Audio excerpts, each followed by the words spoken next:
میزان عمل لگے گا نا، سب سے زیادہ وزنی عمل کون سا ہوگا؟ ظاہر ہے جتنا وزنی ہوگا نیکیوں کا پلڑا بھاری ہو جائے گا۔ آقا فرماتے کل قیامت کے دن بندہ مومن کی بد کلامی کو اللہ عز و جل پسند نہیں فرماتا۔ دا موسٹ پاورفل ڈیڈ، اخلاق اچھے ہونے چاہیے۔ اچھے اخلاق کہتے کس کو ہیں؟ یہ بھی تو کوئی کسی سے پوچھے نا کہ میں مسکراتا ہوں یہی اچھے اخلاق ہے، یا میرے 4 دوست مجھ سے خوش ہیں یہی اچھا اخلاق ہے؟ نہیں، بھلائی کا حکم دو اور جاہلوں سے منہ پھیر لو۔ امیروں کے بہترین اخلاق کے متعلق تمہاری رہنمائی نہ کروں، جی لیجئے، رشتہ داریاں محبتیں بانٹ کر جی لیجئے۔ اور یہی میرے آقا علیہ الصلوۃ والسلام سائیکل والا لگا دے تو جب تک اس کو 2 گالیاں نہ دے میں چین نہیں آتا ہے۔ اللہ مجھے کوئی ایسا عمل ارشاد فرما دیجئے جو مجھے جنت میں داخل کر دے۔ کون کون چاہتا ہے بھائی؟ سارے ہی چاہتے ہیں نا۔ ایزی کوسچن، آقا کوئی ایسا عمل بتا، تم لوگوں کو اپنے اموال سے خوش نہیں کر سکتے۔ کچھ لوگ کہتے ہیں میں پیسے بانٹ دوں گا لوگ میرے قریب آ جائیں گے۔ نہیں، پیسے سے لوگوں کو خوش نہیں کیا جا سکتا۔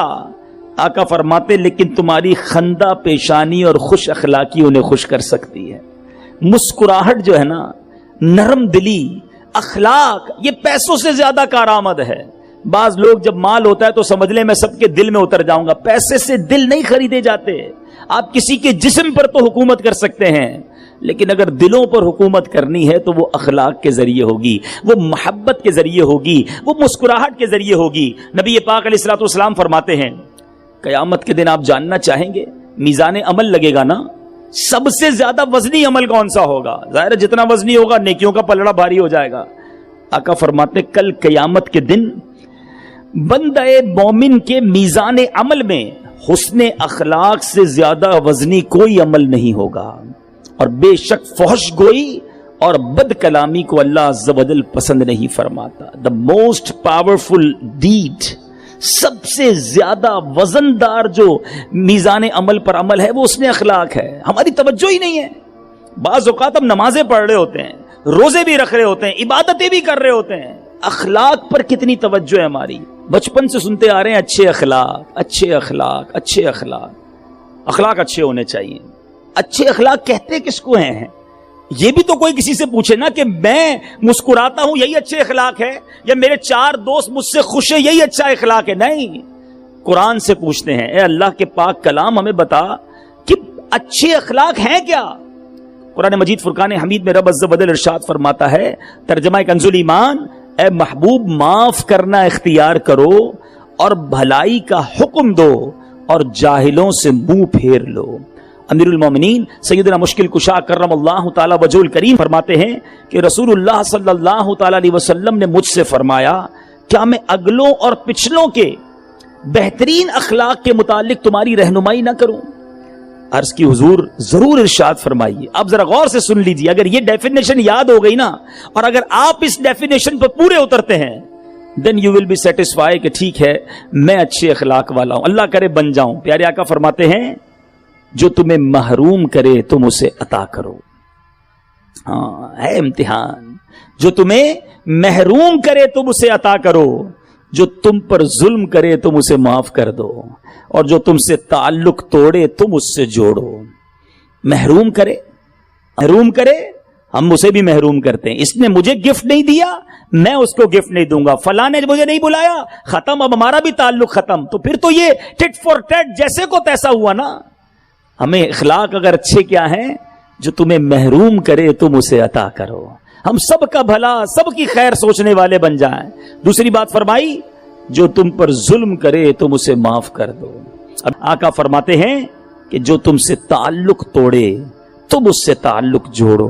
بعض اوقات رشتہ دار نہیں بلاتے، اپنے گھر پر نہیں بلاتے، ہم بھی نہیں بلاتے، ہم نہیں جاتے اس خالہ کے گھر پر، ہم اس چچا کے یہاں نہیں جاتے۔ کیوں؟ کیونکہ وہ بھی نہیں آتے، اپنے بچوں کی شادی میں نہیں بلایا تھا ہم کو۔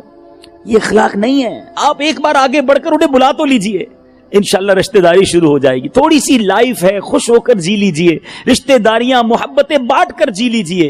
اور یہی میرے آقا علیہ الصلوۃ والسلام کی خوبصورت تعلیمات ہے۔ ہمارے پیر پہ کسی کا پیر پڑ جائے نا، اتنا بڑا ظلم تو چھوڑ دیجئے، چلتے چلتے پیر پہ پیر پڑ جائے تو بندہ پیچھے سے آواز لگاتا ہے اندھے ہو نظر نہیں آتا۔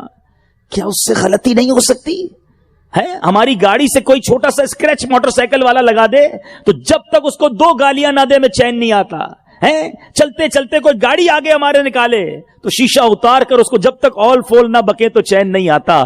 کیوں اتنی سختی ہے ہمارے اندر؟ کیوں اتنا ریونج ہے؟ ارے جس نبی کا کلمہ پڑا وہ تو معاف کرنے والے، وہ درگزر کرنے والے، وہ نرمی کرنے والے، اور ان کا غلام کیوں اتنا غصے کا بھرا ہوا ہے کہ نہیں جناب جب تک جواب نہیں دوں گا مجھے چین نہیں آئے گا. صبر کرنے والے بنو، برداشت کرنے والے بنو. میرے بیچ اسلامی بھائیوں، نبی پاک علیہ الصلوۃ والسلام سے ایک بار ایک صحابی نے کمال کا سوال کیا. میں کہتا ہوں کمال سوال ہے. سیدنا ابو دردہ کہتے ہیں کہ میں نے عرض کی یا رسول اللہ مجھے کوئی ایسا عمل ارشاد فرما دیجئے جو مجھے جنت میں داخل کر دے. کون کون چاہتا ہے بھائی؟ سارے ہی چاہتے ہیں نا. Easy question. آقا کوئی ایسا عمل بتا دیں کہ جنت میں داخل کر دے. اور نبی پاک نے کوئی بہت لمبی لسٹ نہیں دی. There are only 3 words. صرف 3 میں جواب دیے، 3 لفظوں میں. فرماتے لا تغضب ولک الجنہ، غصہ نہ کیا کرو تیرے لئے جنت ہے. آپ ذرا غور کیجئے. اور ہم غصے ہی کو پکڑ کے بیٹھے ہیں، ریونج کو پکڑ کے بیٹھے ہیں. اور جتنا بندہ پاور میں آتا ہے نا، غریب ہوتا ہے تو تھوڑا نرم ہوتا ہے کیونکہ بگاڑ نہیں سکتا کسی کا. جیسے جیسے پیسہ آتا گیا، تعلقات بنتے گئے ہیں، اسٹیٹس بلند ہوتا گیا، ہمارا جلال بھی بڑھتا گیا، ہمارا ریونج بھی بڑھتا گیا، ہمارا ٹور اور اسٹائل بھی بدلتا گیا کہ اب بتاتا ہوں میں کون ہوں. میرے آقا فرشتوں کے آقا ہیں مگر چٹائی پر سونے والے ہیں، نبیوں کے سردار ہیں مگر غریبوں کے ہاں دعوت کھانے والے ہیں. میرے آقا کونین کے والی ہیں مگر جان کے دشمنوں کو معاف کرنے والے ہیں. میں اور آپ تو ان کے قدموں کی خاک کے برابر بھی نہیں نا. پھر کس بات کا غرور ہے؟ پھر کس بات کا فخر ہے؟ پھر کس بات کا ریونج ہے؟ نہیں میرے بیچے اسلامی بھائیوں، یہ ہم غلط لائن پہ چلے گئے ہیں، یہ ہم غلط روٹ اپنا بیٹھے ہیں. یہ اسلام نہیں ہے، یہ شریعت نہیں ہے، یہ نبی پاک کا طریقہ نہیں. غزوہ احد کا موقع، میرے آقا کے چہرے کو زخمی کر دیا گیا، لہو لہان، خون بہ رہا ہے، مگر زبان پر کیا جاری تھا؟ نبی پاک فرماتے اللہم اہدی قومی فانہم لا یعلمون. اے اللہ عز و جل میری قوم کو ہدایت عطا فرما کیونکہ یہ لوگ مجھے نہیں جانتے. حق کی راہ میں پتھر کھائے، خون میں نہائے طائف میں. حق کی راہ میں پتھر کھائے، خون میں نہائے طائف میں.